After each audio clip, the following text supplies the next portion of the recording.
Malik Diop, un homme d'affaires prospère de 40 ans, se tenait devant la vitrine d'une boutique de luxe à Paris. Le soleil de fin d'après-midi illuminait les pavés de la rue, créant des reflets dorés sur les vitrines resplendissantes. D'un geste assuré, il ajusta sa cravate en soie, son regard déterminé fixé sur l'intérieur de la boutique. Vêtu d'un costume noir parfaitement taillé, il ne ressemblait en rien à l'image stéréotypée de ceux qui franchissent le seuil de ce temple du luxe. Malik était bien plus qu'un simple client. Il était un homme de pouvoir, un milliardaire qui avait construit son empire à partir de rien. Cependant, ce jour-là, il n'était pas là pour lui-même, mais pour sa mère, dont l'anniversaire approchait. En entrant dans la boutique, une douce cloche tinta, annonçant son arrivée. L'atmosphère à l'intérieur était empreinte d'un parfum enivrant de luxe, mélangé à des notes subtiles de bois de santal. Les murs étaient ornés d'œuvres d'art moderne et les éclairages délicats mettaient en valeur les vêtements et accessoires exposés. Malik avança avec assurance, son cœur battant légèrement plus vite à l'idée de faire plaisir à sa mère. Il savait qu'elle méritait ce qu'il y avait de mieux. « Bonjour, monsieur, puis-je vous aider ?» demanda une vendeuse, un sourire commercial accroché aux lèvres.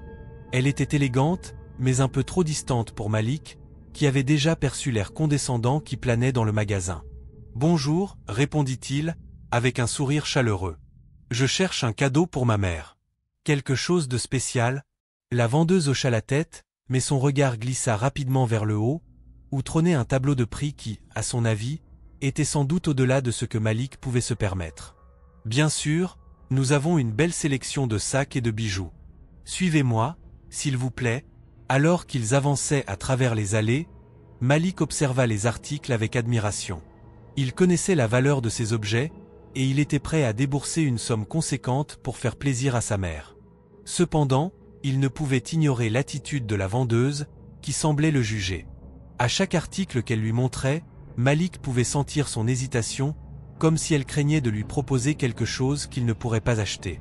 Soudain, le directeur de la boutique, M. Dupont, fit son apparition. Un homme d'une cinquantaine d'années, il était vêtu d'un costume d'une élégance austère, et son visage affichait une expression de mépris mal dissimulé. En voyant Malik, il arqua un sourcil, sa posture se raidissant légèrement. « Je vois que vous êtes intéressé par nos produits », déclara M. Dupont d'une voix glaciale, s'adressant à Malik avec une condescendance palpable. « Nous avons des articles très exclusifs ici. » Malik se redressa, sentant une montée d'adrénaline dans ses veines. « Oui, je cherche un cadeau pour ma mère. »« Quelque chose qui lui ferait plaisir, » répondit-il calmement, bien qu'il puisse sentir la tension dans l'air. Dupont ne détourna pas son regard, et un sourire amer se dessina sur ses lèvres. « Je suis sûr que vous avez un budget bien défini, » dit-il, insistant sur le mot de budget comme s'il avait voulu en placer un jugement. Malik serra les poings, mais il garda son calme. « Je peux vous assurer que je suis en mesure de faire un achat ici, » affirma-t-il, sa voix se faisant plus ferme. Dupont feignit de réfléchir avant de répondre. « Notre boutique se spécialise dans des articles de haute couture. Je ne voudrais pas que vous vous sentiez mal à l'aise en regardant des choses qui ne sont pas dans votre gamme de prix. » À cet instant, une vague de colère s'empara de Malik. L'humiliation était telle qu'il avait du mal à respirer. Comment était-il possible qu'un homme, en raison de la couleur de sa peau, se permette de le traiter ainsi? Malik était un homme de succès, il avait travaillé dur pour arriver là où il était. Et pourtant, ici, dans cette boutique, il était réduit à une simple caricature. Il se redressa, sa dignité en jeu. « Je ne suis pas ici pour me justifier. Je souhaite acheter un cadeau pour ma mère. Si vous ne pouvez pas m'aider, je suis sûr qu'il y a d'autres boutiques qui apprécieront ma clientèle, » dit-il, tournant les talons. Dupont, visiblement vexé, leva les mains dans un geste désinvolte. « Très bien, si vous le souhaitez, » répliqua-t-il, mais Malik pouvait entendre l'ironie sous-jacente dans sa voix. Malik sortit de la boutique, le cœur lourd, mais une lueur de détermination brillait dans ses yeux. Il ne pouvait pas laisser cet incident sans réponse. La fierté de sa mère, tous les sacrifices qu'elle avait faits pour lui, tout cela le hanta. Il savait qu'il devait agir, non seulement pour sa dignité, mais aussi pour montrer à cet homme qu'il ne pouvait pas le rabaisser de cette manière. Tandis qu'il marchait dans les rues de Paris, le bruit de la ville lui parvenait à peine. Les rires, les conversations, les klaxons des voitures, tout cela semblait lointain. Malik était plongé dans ses pensées. Comment pouvait-il faire face à cette humiliation? Il se remémora les leçons de sa mère, qui lui avait toujours enseigné l'importance de la dignité et du respect. Elle l'avait élevé pour être un homme de valeur, un homme qui ne se laissait pas abattre par les préjugés. « Je ne peux pas laisser cela passer », murmura-t-il pour lui-même, sa voix pleine de détermination. « Je dois prouver à cet homme qu'il a tort », et avec cette pensée, Malik se mit à envisager un plan. Un plan qui lui permettrait de reprendre le contrôle de la situation, de montrer à M. Dupont que ses actions n'étaient pas seulement inacceptables, mais qu'elles auraient des conséquences. Malik Diop se tenait dans l'obscurité de son appartement parisien, la lumière tamisée des lampes projetant des ombres dans la pièce. Les pensées tourbillonnaient dans son esprit, chaque souvenir de l'humiliation vécue à la boutique de luxe le frappant avec une intensité croissante. Le regard méprisant de M. Dupont, le directeur, était gravé dans sa mémoire, comme une cicatrice indélébile. Malik se leva et marcha jusqu'à la fenêtre, observant les lumières scintillantes de la ville qui ne dormait jamais. Il se remémora les sacrifices de sa mère, une femme forte qu'il avait élevée dans un quartier difficile, l'ayant toujours encouragé à croire en lui-même, en ses capacités. « Je ne peux pas laisser cet incident impuni », murmura-t-il à voix haute, sa détermination grandissant à chaque mot prononcé. « Ma mère mérite mieux que cela. » Il se souvint des nuits où elle travaillait sans relâche, se battant pour leur survie, et il savait qu'il devait agir non seulement pour lui-même, mais aussi pour elle et pour tous ceux qui avaient souffert d'injustices semblables. Il balaya la pièce du regard et aperçut une photo de sa mère sur le bureau. Elle souriait, pleine de vie, et il se sentit envahi par un mélange de fierté et de colère.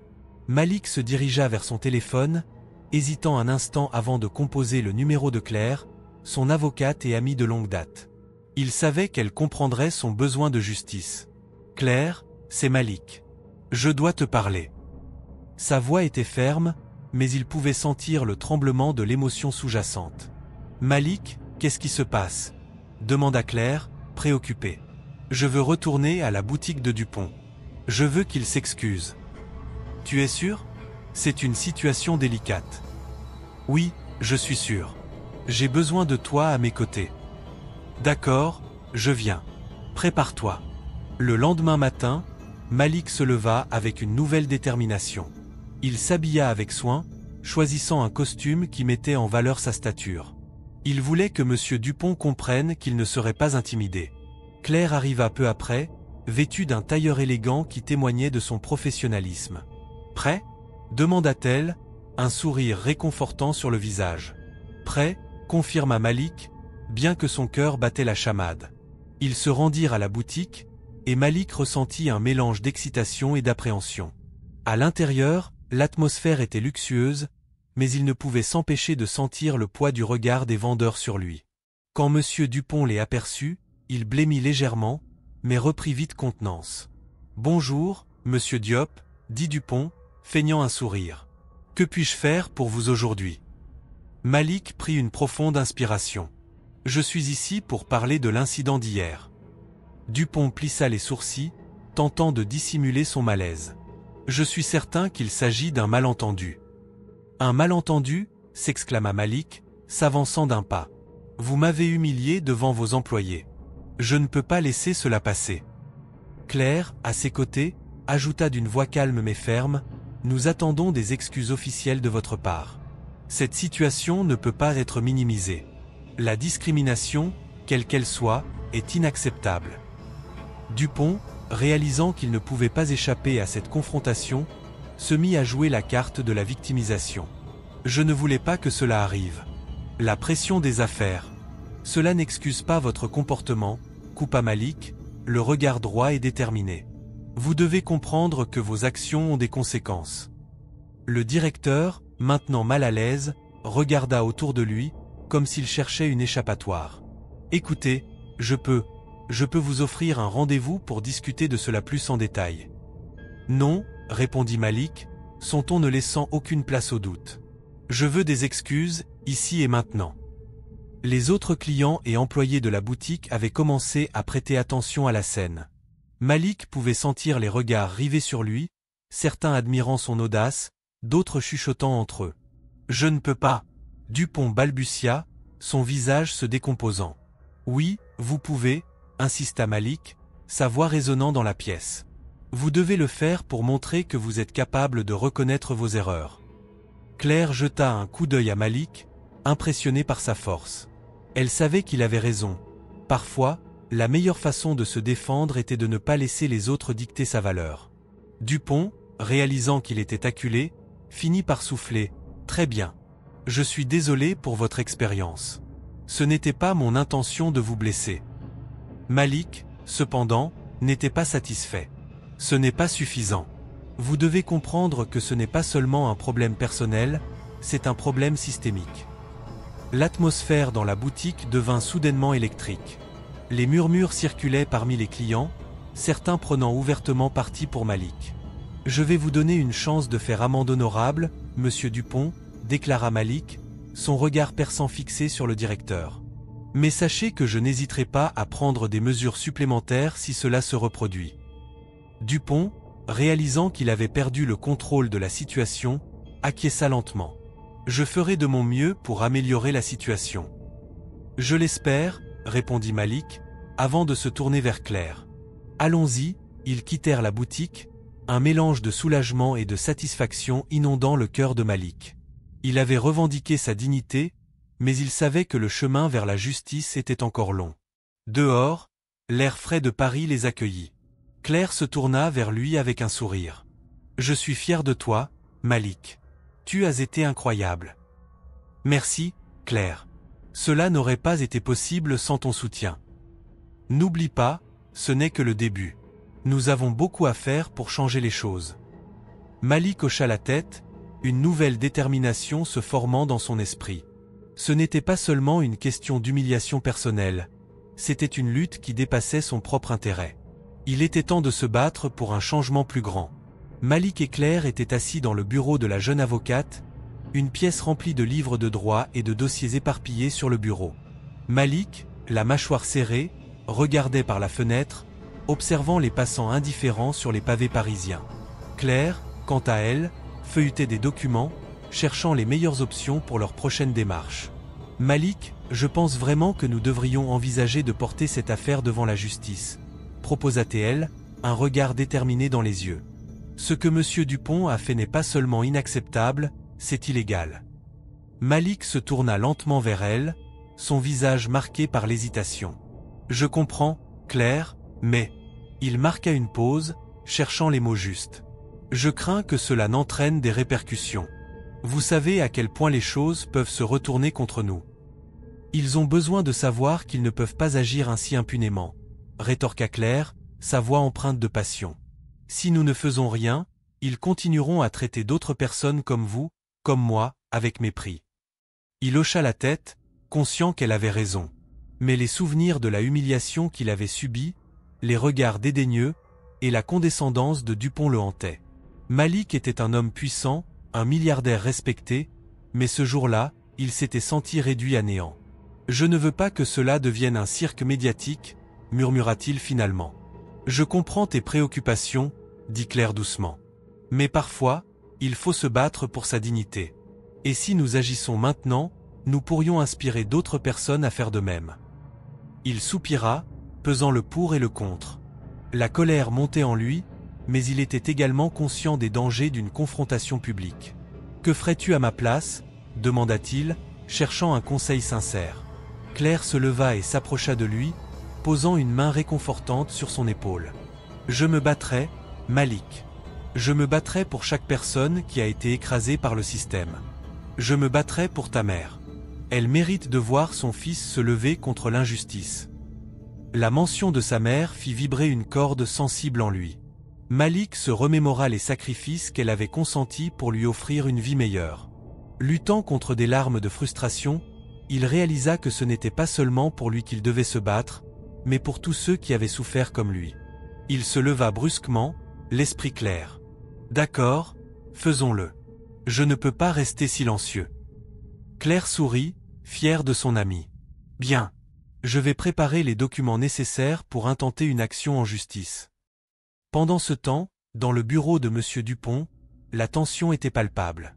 Le directeur de la boutique de luxe avait été secoué par la visite de Malik et Claire. Il avait immédiatement compris que Malik n'était pas un homme ordinaire. Ses recherches sur Malick Diop avaient révélé qu'il était un milliardaire influent, un homme qui pouvait facilement ruiner sa réputation. « Dupont, vous devez être prêt à agir », dit son assistant, un jeune homme nerveux, en ajustant sa cravate. « Si cette affaire prend de l'ampleur, cela pourrait nuire à notre image. » Dupont, les sourcils froncés, se leva de son bureau et regarda par la fenêtre. « Je le sais très bien, » répliqua-t-il d'un ton impatient. « Mais que pouvons-nous faire ? Il a déjà décidé d'aller de l'avant avec son avocat. » « Peut-être que nous devrions lui présenter des excuses formelles, » suggéra l'assistant, hésitant. « Cela pourrait apaiser la situation. » « Des excuses ?» Dupont éclata de rire, mais son rire était amer. « Vous ne comprenez pas, n'est-ce pas ? Il ne s'agit pas seulement d'une simple erreur. C'est une question de pouvoir. » Il se retourna brusquement, son regard perçant fixé sur son assistant. « Nous ne pouvons pas nous permettre de montrer de la faiblesse. Mais s'il commence à parler aux médias, cela pourrait être catastrophique pour nous, » insista l'assistant, visiblement préoccupé. Dupont se frotta le front, son esprit en ébullition. Il avait toujours contrôlé la situation, mais maintenant, il se sentait menacé. Les conséquences de cet affrontement pourraient le rattraper. « Très bien, » finit-il par dire, un plan se formant dans son esprit. « Je vais organiser une rencontre avec Malick. Je dois le convaincre de la nécessité d'un compromis. » De retour au bureau de Claire, Malick et elle discutaient des prochaines étapes. Claire avait commencé à rassembler des preuves et à rédiger les documents juridiques nécessaires. Malick, bien que nerveux, se sentait également plus fort avec le soutien de son ami. « Je vais contacter quelques journalistes pour faire connaître notre histoire, » annonça Claire, son regard déterminé. « Il est temps que le monde sache ce qui se passe dans cette boutique. » « Je ne sais pas si c'est une bonne idée, » répondit Malick, toujours préoccupé par les répercussions. « Je ne veux pas que cela devienne une chasse au sensationnel. » Malick, c'est exactement ce qu'ils attendent de nous. Ils veulent nous faire taire, nous intimider, mais nous ne pouvons pas leur donner ce pouvoir. Claire le regarda droit dans les yeux. « Nous devons être prêts à nous battre, et cela commence par faire entendre notre voix. » « Très bien, » consentit Malick, ressentant un regain de détermination. « Faisons-le. » Les jours suivants furent une période d'agitation. Claire envoyait des courriels, contactait des journalistes et préparait le dossier pour la plainte. Malick, de son côté, s'efforçait de rester concentré sur son travail tout en gardant à l'esprit l'humiliation qu'il avait subie. Un matin, alors qu'il se préparait pour une réunion importante, son téléphone vibra sur la table. C'était un message de Claire. « J'ai réussi à obtenir une rencontre avec un journaliste influent. C'est notre chance de faire passer notre message. » Malick prit une profonde inspiration. « Très bien, je serai prêt, » répondit-il, une vague d'adrénaline traversant son corps. Il savait que ce serait un tournant décisif dans leur combat contre l'injustice. Il se tenait désormais à un carrefour, prêt à défier le système qui avait tenté de le réduire au silence. Malick Diop était assis à son bureau, le regard perdu dans le vide. L'invitation qu'il avait reçue de la boutique de luxe résonnait encore dans son esprit. C'était une invitation à une soirée exclusive, prétendument pour s'excuser de la façon dont il avait été traité par M. Dupont. Il savait que cette soirée était une manœuvre pour redorer l'image de la boutique et apaiser les tensions, mais il avait décidé d'y aller. Après tout, il n'était pas seulement un homme d'affaires, il était aussi un homme de principe. Le soir de l'événement, Malick s'était habillé avec soin. Son costume noir, taillé sur mesure, épousait parfaitement sa silhouette. Il était déterminé à montrer à tous, et surtout à M. Dupont, qu'il n'était pas simplement un homme d'argent, mais un homme de valeur. En entrant dans le hall de la boutique, il sentit les regards se poser sur lui. Les murmures et les chuchotements circulaient parmi les invités, mais il marchait avec assurance, la tête haute. M. Dupont, vêtu d'un costume gris clair qui trahissait son anxiété, l'attendait à l'entrée. Dès que leurs regards se croisèrent, Malick put percevoir la crispation sur le visage du directeur. Dupont avait sans doute compris que sa première impression de Malick, celle du « pauvre » qu'il avait méprisé, était désormais complètement erronée. « Monsieur Diop, quel plaisir de vous voir ici ce soir », commença Dupont avec une fausse cordialité, ses mots dégoulinant d'hypocrisie. « J'espère que vous êtes prêt à passer une excellente soirée. » Malick, avec une froideur calculée, répondit « Oui, monsieur Dupont, je suis ravi d'être ici. Je suppose que c'est votre manière de vous excuser. Dupont sourit nerveusement, tentant de cacher sa gêne. Bien sûr, bien sûr. Je tiens à vous présenter mes sincères excuses pour l'incident de la semaine dernière. Cela ne reflète pas la valeur que nous attachons à tous nos clients. Malik l'observa, ses yeux perçants semblant lire au-delà des mots. Vous ne comprenez pas, monsieur Dupont. Ce n'était pas seulement une question d'argent ou de statut. C'était une question de respect. La tension dans l'air était palpable. Les autres invités, vêtus de leurs plus beaux atours, se tournaient vers eux, curieux de ce qui se tramait. Malik se tenait droit, son regard rivé sur Dupont, qui commençait à se décomposer sous la pression. Je pensais que nous avions dépassé cela, murmura Dupont, sa voix tremblante trahissant son désespoir. J'ai pris des mesures pour m'assurer que cela ne se reproduise plus. Des mesures ? Rétorqua Malik. En quoi consiste votre mesure ? En m'invitant à une soirée où vous me flattez pour sauver votre réputation ? Je ne suis pas ici pour cela. Dupont, réalisant qu'il était acculé, tenta de changer de tactique. Écoutez, Malik, peut-être que nous pourrions discuter de cela plus en privé ? Je suis sûr que nous pouvons trouver un terrain d'entente. Terre d'entente. Malik éclata de rire, un rire amer et amer. Vous n'avez pas compris, monsieur Dupont. Je ne suis pas ici pour un compromis. J'exige des excuses officielles, et je suis prêt à prendre des mesures si cela ne se produit pas. Le murmure dans la salle s'intensifia, et Malik pouvait sentir les regards curieux des invités sur lui. Certains semblaient choqués, d'autres fascinés par l'affrontement qui se déroulait sous leurs yeux. Dupont, maintenant visiblement nerveux, balaya la pièce du regard, cherchant du soutien. Mais il n'y avait que des visages souriants, tous attirés par le drame qui se jouait. « Je ne vois pas pourquoi cela doit devenir un spectacle », dit Dupont, sa voix maintenant empreinte de frustration. « Vous savez que cela pourrait avoir des conséquences. » Conséquences. Malik s'approcha encore plus près, sa voix basse mais ferme. « Vous parlez de conséquences alors que vous êtes celui qui a causé cela. Vous m'avez humilié publiquement, et maintenant, vous voulez que je me taise ?» Dupont blêmit. La pièce était devenue silencieuse, tous les regards fixés sur eux, attendant la suite de cette confrontation. Malik pouvait sentir la montée de la colère en lui, mais il savait qu'il devait garder son calme. Il devait jouer ses cartes avec intelligence. « Je vais vous dire ce que je vais faire, monsieur Dupont. Je vais engager un avocat et poursuivre cette boutique pour discrimination. Je vais faire en sorte que le monde entier sache ce qui se passe ici. » Un murmure collectif parcourut la salle. Des visages se tournèrent vers Malik, certains admiratifs, d'autres inquiets. Dupont, quant à lui, semblait avoir perdu tout son aplomb. « Malik, je vous en prie, » implora Dupont, sa voix maintenant désespérée. « Ne faites pas cela. Pensez à ce que cela pourrait signifier pour vous. Pour votre image. »« Mon image ?» Malik secoua la tête, un sourire amer aux lèvres. « Mon image est déjà faite, monsieur Dupont. Vous êtes le seul à avoir quelque chose à perdre ici. » La tension était à son comble, et Malik pouvait sentir un frisson parcourir la pièce. Il avait pris le contrôle de la situation, et il n'avait pas l'intention de reculer. « Vous voyez, ce n'est pas seulement une question de justice personnelle. C'est une question de principe, continua-t-il, sa voix maintenant forte et claire.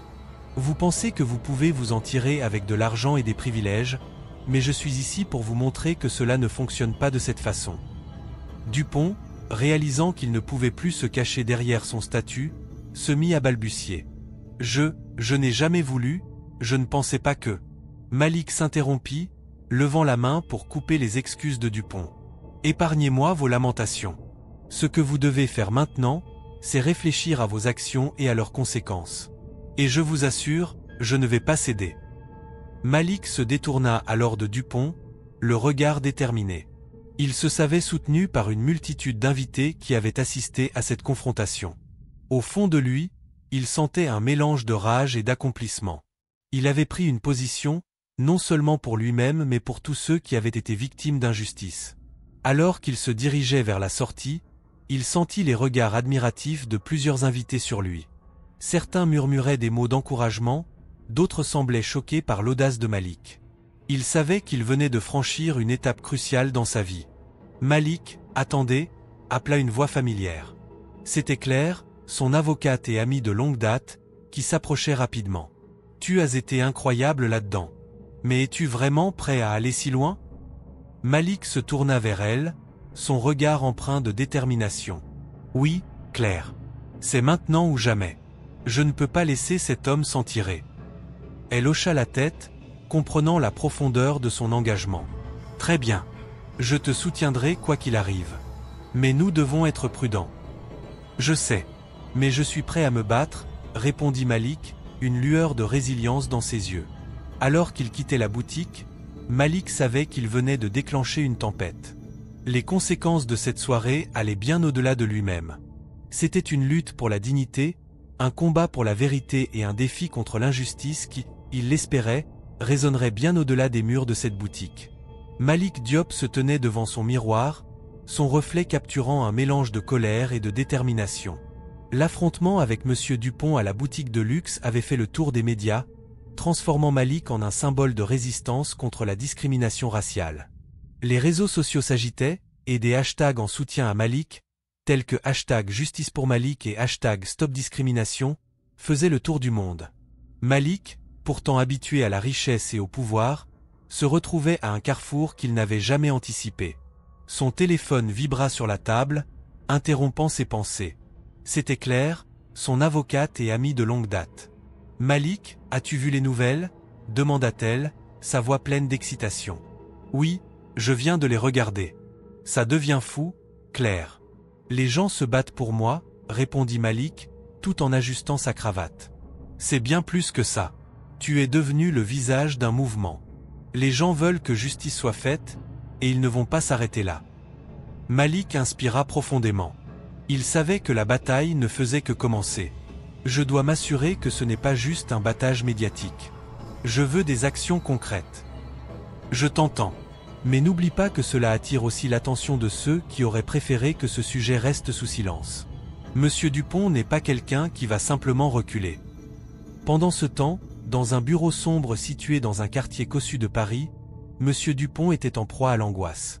Les murmures de la disgrâce se répandaient comme une traînée de poudre. Pour lui, la réputation était tout.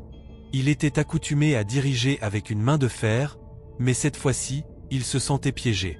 La télévision diffusait des reportages sur Malik, le présentant comme un héros. Les mots « discrimination » et « humiliation » flottaient dans l'air, le rendant de plus en plus nerveux. « Je ne peux pas laisser cela se produire », murmura-t-il pour lui-même, ses mains tremblant légèrement. Il sortit son téléphone et composa le numéro d'un détective privé qu'il avait déjà engagé dans le passé pour des affaires plus délicates.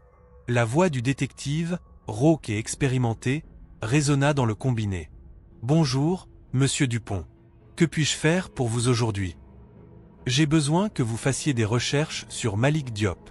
Je veux tout savoir sur lui, son passé, ses affaires, tout. » ordonna Dupont, sa voix trahissant son anxiété. « Très bien, je m'en occupe.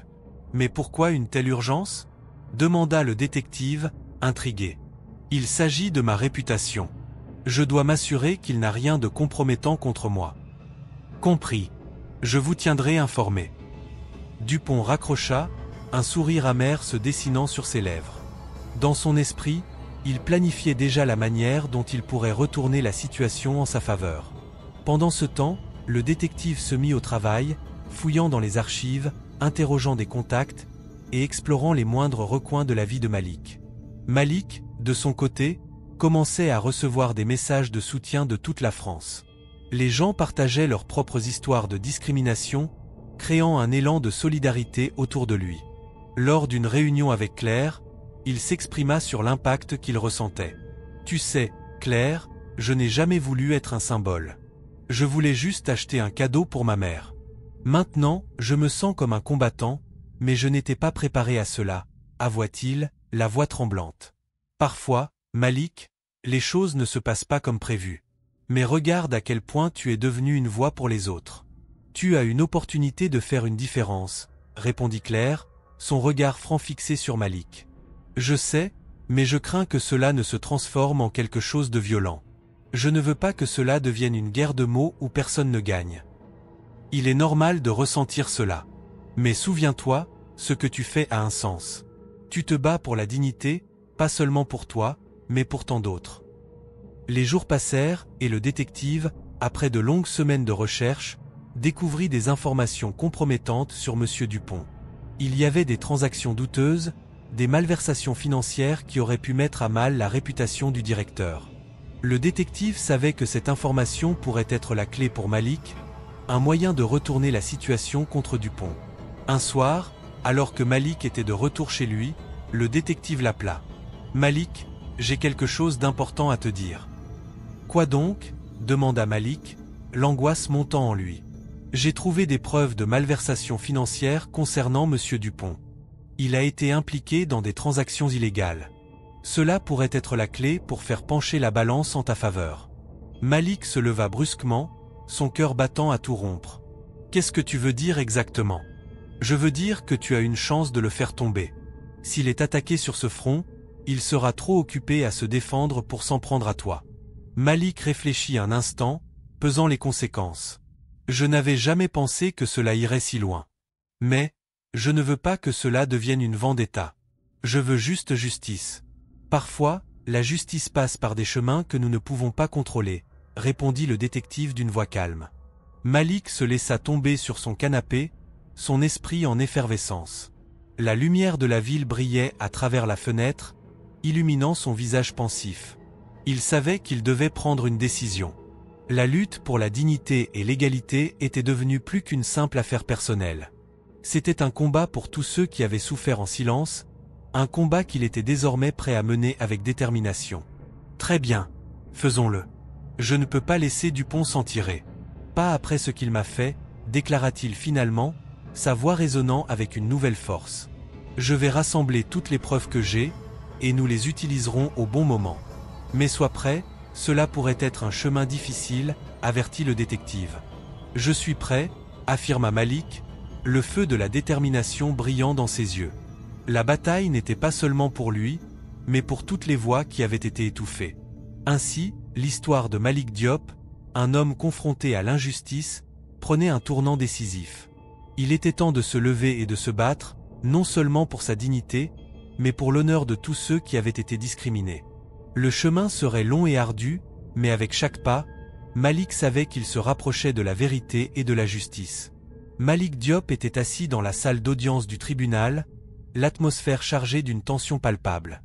La lumière tamisée des lustres éclairait les visages des jurés, des avocats et des spectateurs, tous suspendus aux événements qui allaient se dérouler. À l'opposé de lui, M. Dupont, le directeur de la boutique de luxe, semblait plus nerveux que jamais. Malik pouvait voir l'angoisse dans ses yeux, une lueur qui trahissait son arrogance habituelle. À côté de Malik se tenait Claire, son avocate, qui lui avait tenu la main tout au long de cette bataille. Elle lui avait murmuré des mots de réconfort, mais aujourd'hui, il sentait une nouvelle force en lui. Le détective privé engagé par M. Dupont se leva pour présenter ses preuves. Une pile de documents soigneusement organisés trônait sur la table des preuves, attendant d'être dévoilée.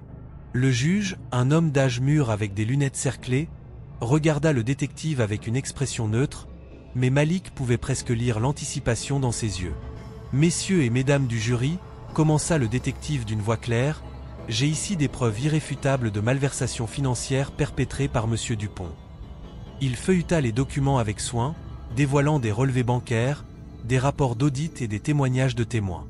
En tant que directeur de la boutique, M. Dupont a manipulé des fonds pour son propre profit, engageant des transactions douteuses et détournant des ressources de la société. Malik se redressa sur son siège. C'était le moment qu'il avait attendu, celui où la vérité serait révélée. Il échangea un regard déterminé avec Claire, qui lui fit un léger signe d'encouragement. Le public murmura, surpris par l'ampleur des accusations. Malik sentit son cœur battre plus vite. Chaque mot du détective était comme une flèche visant la réputation de Dupont. Le juge leva la main pour demander le silence. « Monsieur Dupont, comment répondez-vous à ces accusations ?» La voix du juge résonna dans la salle, tranchante comme une lame. Dupont, visiblement déstabilisé, balbutia quelques mots, mais il était clair qu'il ne savait pas comment se sortir de cette situation. « Je n'ai rien fait de mal » bafouilla-t-il, le visage blême. « Ces documents ont été falsifiés, Je vous le jure. Faux témoignage, murmura une voix dans le public, et Malik se retourna pour voir un homme dans la foule, visiblement choqué par la tournure des événements. Claire, prenant la parole, se leva et demanda la permission de contre-interroger le détective. Le juge acquiesça. « Monsieur le détective, pouvez-vous expliquer au jury comment vous avez obtenu ces preuves ?» « Absolument, » répondit le détective, en ajustant ses lunettes. « J'ai suivi les transactions financières de la boutique pendant plusieurs mois. Il est évident que Monsieur Dupont a utilisé sa position pour détourner des fonds. J'ai également interrogé des employés qui ont confirmé avoir été témoins de ces agissements. » Malik, en entendant ces mots, sentit une vague de satisfaction l'envahir. Le monde de la mode, souvent considéré comme superficiel, était en train de se confronter à une réalité bien plus sombre. Dupont, qui avait toujours cru qu'il pouvait échapper à la justice, se retrouvait maintenant exposé devant tous. Après le témoignage du détective, Malik se leva à son tour, prêt à raconter son expérience. Il avait préparé son discours avec soin, mais il savait que la sincérité de son témoignage serait bien plus puissante que n'importe quel script. « Votre honneur, mesdames et messieurs du jury, » commença-t-il, sa voix forte résonnant dans la salle. « Je suis ici non seulement pour demander justice pour moi-même, mais aussi pour tous ceux qui, comme moi, ont été traités avec mépris en raison de leur apparence ou de leur race. » Il marqua une pause, scrutant les visages attentifs du jury. « Lorsque je suis entré dans cette boutique pour acheter un cadeau pour ma mère, je n'étais pas seulement un client. J'étais un homme qui a travaillé dur pour arriver là où il est aujourd'hui. Monsieur Dupont m'a humilié non pas parce que je ne pouvais pas payer, mais parce qu'il a décidé de me juger sur la couleur de ma peau. » Le murmure dans la salle grandit, et Malik sentit l'énergie changer. Il continuait, sa voix devenant plus forte, plus convaincante. « Je ne suis pas ici pour me venger. Je suis ici pour faire entendre ma voix et celle de tous ceux qui ont été réduits au silence. Nous avons le droit d'être respectés, peu importe notre origine. » Les yeux de Dupont s'agrandirent d'angoisse alors qu'il réalisait l'impact des mots de Malik. Le public, captivé par son discours passionné, ne pouvait s'empêcher de ressentir une empathie croissante envers lui. Malik était devenu plus qu'une simple victime de discrimination, il était devenu un symbole de la lutte contre l'injustice. Lorsque Malik termina son témoignage, il sentit une chaleur envahir son cœur. Il avait parlé avec honnêteté, et il savait que son message était passé. Il se rassit, le souffle court, mais l'esprit clair. Après un court débat, le juge annonça que la décision serait rendue sous peu. La tension dans l'air était presque palpable. Malik se tourna vers Claire, qui souriait fièrement. « Tu as été incroyable, Malik, » murmura-t-elle. « Peu importe le résultat, tu as déjà gagné. » Le temps semblait s'étirer alors que le juge revenait dans la salle. Tous les regards étaient fixés sur lui. « Après avoir examiné les preuves et écouté les témoignages, je déclare que M. Dupont a effectivement abusé de sa position pour commettre des actes répréhensibles. Il est ordonné qu'il démissionne de son poste et fasse face à des poursuites judiciaires pour ses actes. » Un murmure de surprise parcourut la salle, suivi d'applaudissements spontanés. Malik sentit une vague de soulagement l'envahir. Le juge continua. « De plus, je demande des excuses publiques à M. Diop pour l'humiliation qu'il a subie. » Malik ne pouvait croire ce qu'il venait d'entendre. Les larmes aux yeux, il remercia le juge silencieusement. Il se leva, prêt à quitter la salle, mais avant de le faire, il se tourna vers Dupont, qui avait le visage blême, terrifié par les conséquences de ses actes. « Vous avez perdu aujourd'hui, Monsieur Dupont, mais ce n'est pas juste ma victoire, c'est celle de tous ceux qui ont été traités injustement. » Malik quitta la salle avec un sourire rayonnant, prêt à embrasser un nouvel avenir, fort de sa dignité retrouvée et de la promesse d'un monde meilleur.